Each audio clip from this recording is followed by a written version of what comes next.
Hey, what's good YouTube world? Prash here, and today I'm going to be changing the gear shifter base frame on my MK6 Golf R. As you can see, mine is looking a little bit worn out and scratched up, so I picked up a new one from Ail Express, and today we're going to change it. So let's get straight into it. I'm also going to try my best to give clear instructions, and my dad is filming this, so cut him some slack if the camera work isn't perfect. So right off the bat, you're going to need some trim removal tools, as this will help you take the shifter base cover off without doing any damage. So here I'm basically using the flat side of the trim removal tool to sort of pry off the shifter base. So once you pry off the shifter base cover, you do need to sort of flip it over and disconnect the plug that provides power to the icons. So when you've got your light switched on, the icons actually light up. So you do need to disconnect this.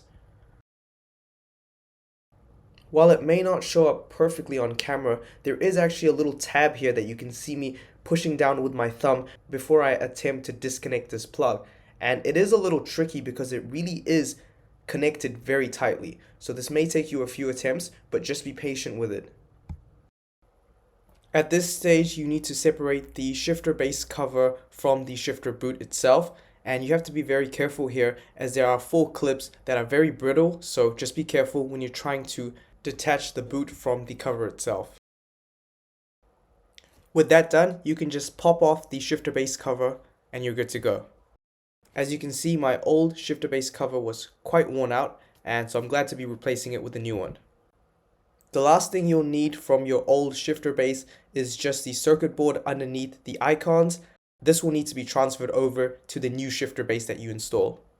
I just want to say that prying off the circuit board from the old shifter base is actually pretty difficult, and you will have to be very careful so that you don't damage the circuit board. And if you have a small flathead screwdriver, you can also use this to help pry it off.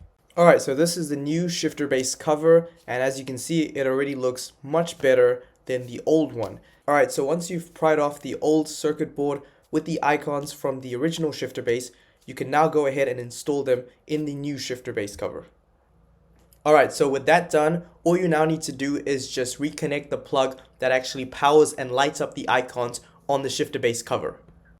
And I can tell you right now, it's a lot easier to put it back in than it was to take out.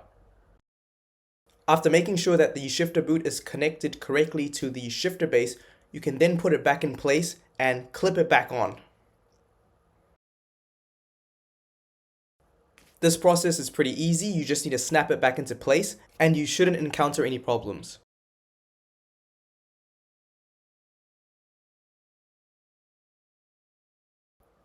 And with that, the installation is complete.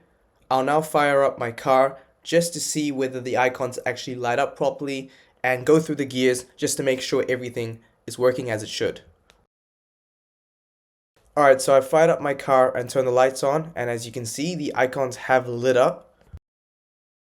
At this point, I'm pretty much just going through the gears, making sure everything is working as it should. And with that check complete, this pretty much brings this installation to an end. I just want to say thank you for watching. I hope this video gave you some insight as to how to actually swap out the old shifter base cover in your MK6 or even MK5 Golf. I couldn't really find any videos on YouTube that show you how to specifically do this step by step, and that's why I decided to make this video. So please consider liking and subscribing for more MK6 Golf R content. And yeah, I guess I'll catch you guys in the next one. Thanks again for watching.